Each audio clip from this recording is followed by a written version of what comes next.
I donated sperm to pay rent. 16 years later, he showed up.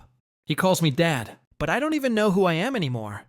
I was 19 when I first stepped into the sterile, white walls of the fertility clinic. I needed the money, plain and simple. College was brutal. Tuition, rent, food. And I was too proud to ask my parents for help. One of my roommates told me about donating and how they paid a few. $100 per session. Back then, it felt like just another hustle. I wasn't thinking about biology or ethics. Just survival. The whole thing was cold, impersonal. Fill out the forms, get tested, sit in a private room. Do your business. The staff barely looked at you. I wasn't some selfless giver trying to help struggling families. I was a broke teenager trying to keep the lights on. And after that, I moved on. I did it maybe 3 or 4 times. Then, I got a part-time job at a bookstore and forgot all about it. That chapter of my life closed as quickly as it opened. Until last month. It started with an email. No subject line. The sender's name was just an initial, L. Normally I'd ignore it, but something about it made me click. I think you might be my biological father. I'm not looking for money or anything. I just want to talk. My mom used a donor when she was younger. Please don't delete this.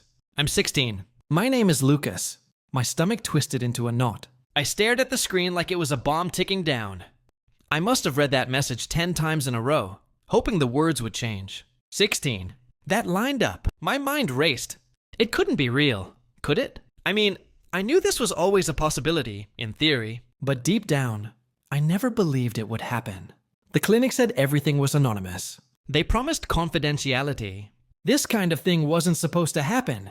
And yet, there he was. Lucas, a real person. I didn't reply that night. I couldn't. Instead, I poured a drink, and another, and sat in silence, questioning every decision I made in college. The next morning, I woke up with a dry mouth and a pit in my stomach. I opened my laptop, half expecting the message to be gone. Like maybe I dreamed it. But there it was. Still sitting there, still waiting. I hovered my fingers over the keyboard for a solid 10 minutes before finally typing.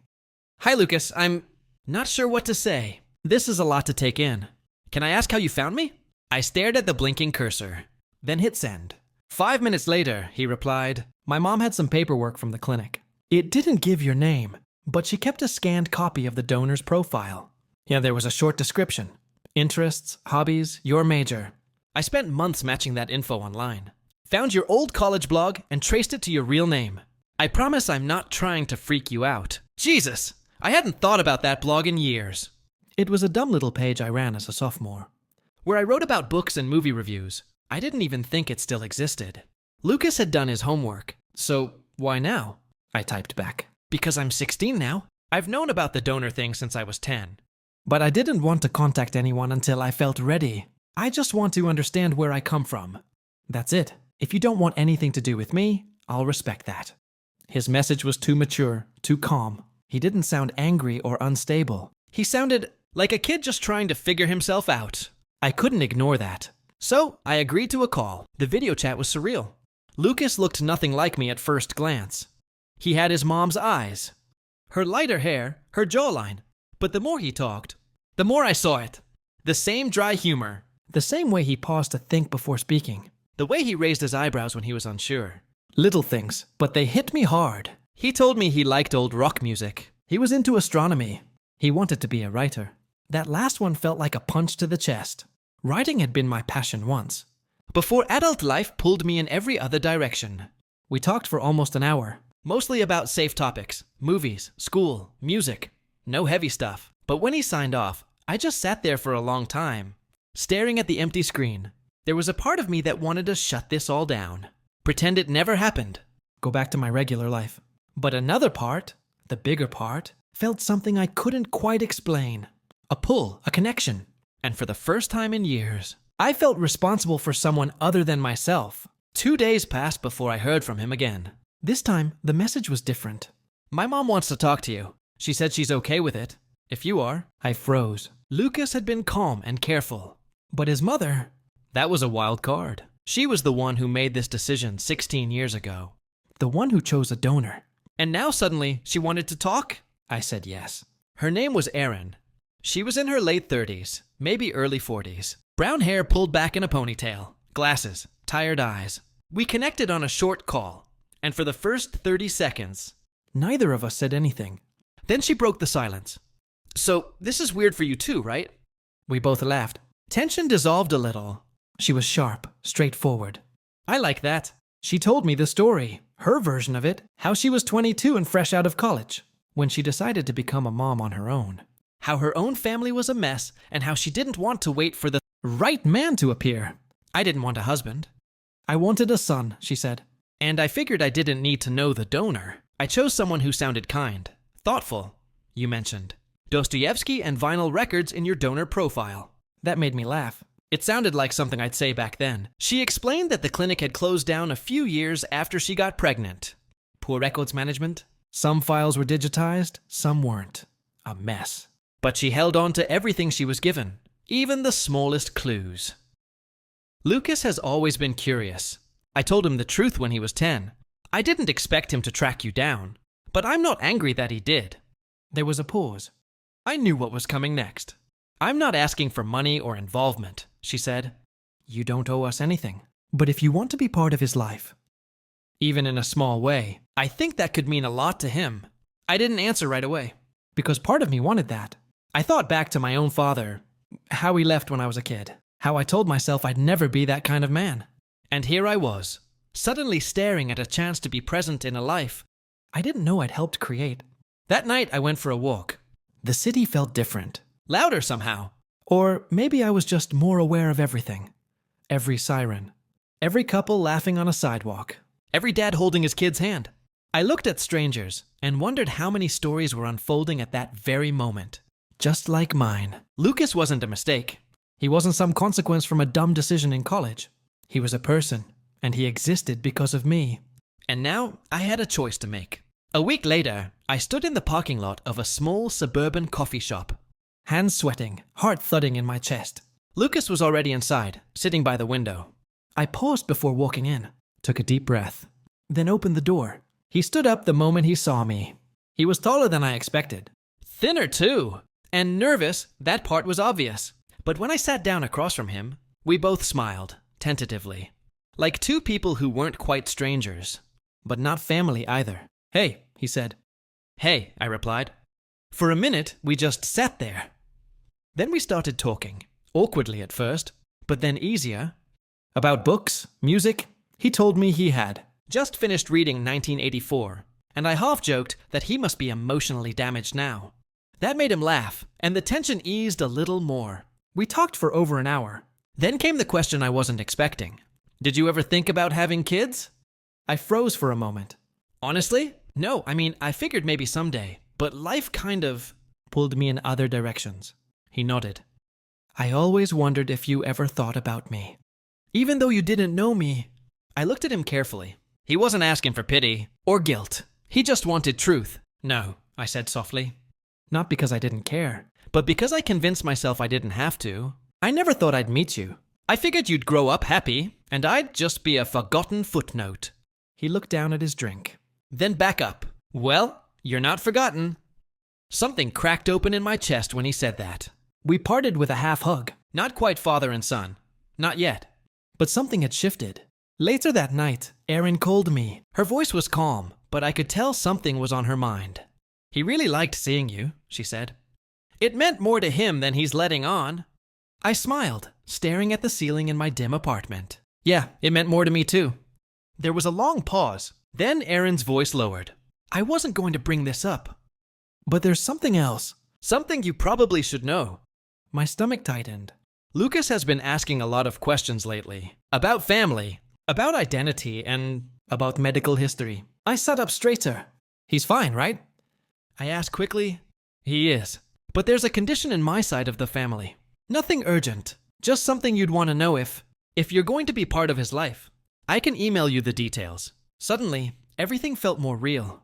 More permanent? This wasn't just a reunion. This was the start of something bigger. Something that came with consequences, responsibilities, and decisions I hadn't prepared for. And somewhere deep down, I realized I was no longer a donor. I was his father, whether I was ready or not. The email came that night. Subject line: Family Medical History. Reward, Lucas. I opened it slowly, heart pounding like a drum. It was detailed. too detailed. Words like genetic predisposition, neurological markers, and family prevalence jumped out at me. Apparently, Aaron's side of the family had a rare but inheritable condition that, while often manageable, sometimes led to complications in late adolescence. Lucas had already been screened. Nothing alarming, but it triggered a question. What about the other half of his DNA? Mine. And I had no answers. That night, I sat on the couch staring at my ceiling, trying to remember if my family had anything similar. But my memory was a blur. I hadn't spoken to my father in over 15 years. My mother, she never talked much about medical stuff. So I made a decision. I was going to tell her. I drove out the next morning to her house. It felt surreal. Knocking on the door of the woman who raised me, knowing I was about to upend the carefully constructed silence we'd maintained for years. She opened the door and smiled. Well, this is a surprise. Can we talk? I said. She led me to the kitchen, poured tea. The familiar scent of chamomile and lemon filled the room. For a few moments, I just sat there, my fingers tracing the rim of the mug. Then I said it. I need to tell you something. 16 years ago in college, I donated sperm. And now, the kid found me. She didn't flinch. She didn't even blink. Lucas, she said quietly. He's 16. His mother's name is Aaron, right? My throat went dry. Wait, you knew? She nodded slowly.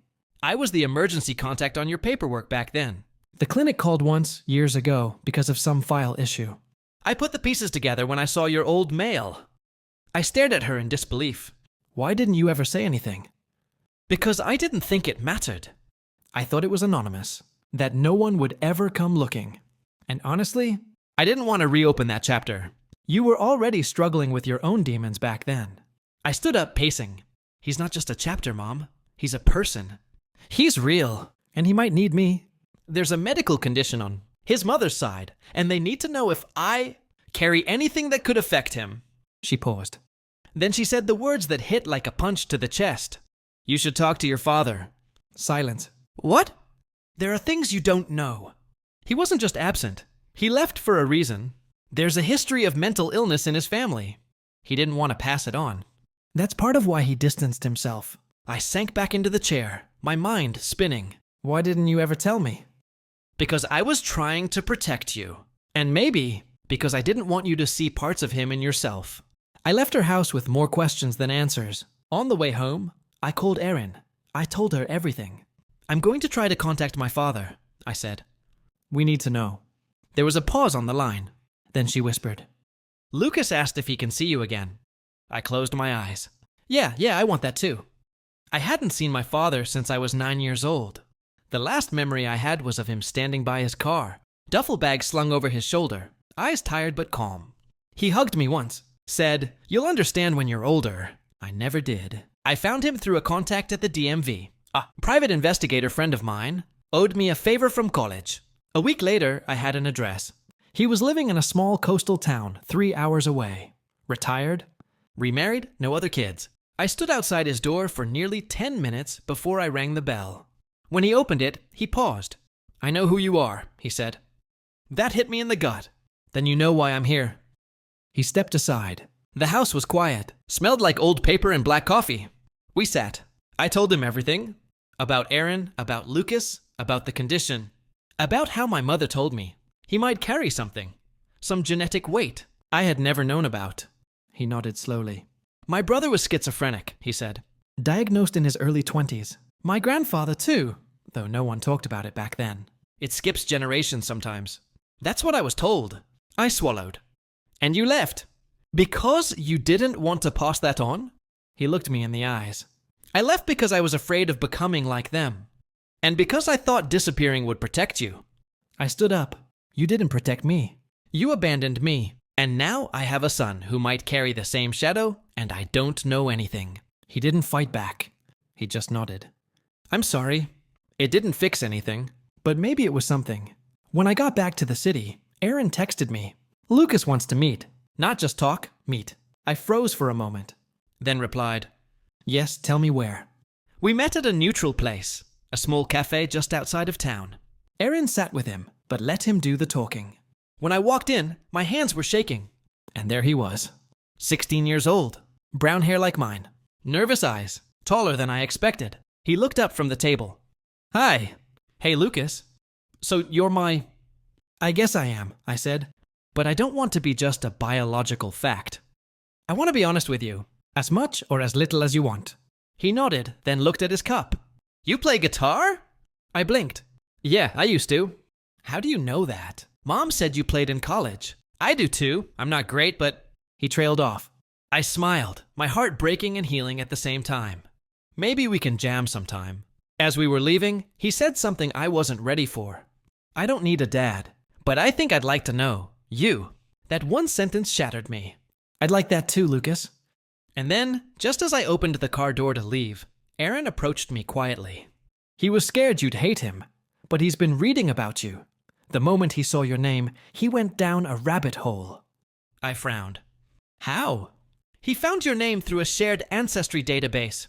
You didn't read the fine print when you uploaded your DNA, did you? I shook my head stunned. So this wasn't just chance. He looked for me. Aaron nodded. He's your son after all. As I drove away, one thought looped in my mind. What happens next? This was the beginning of something. And maybe, just maybe, the past was giving me one more chance.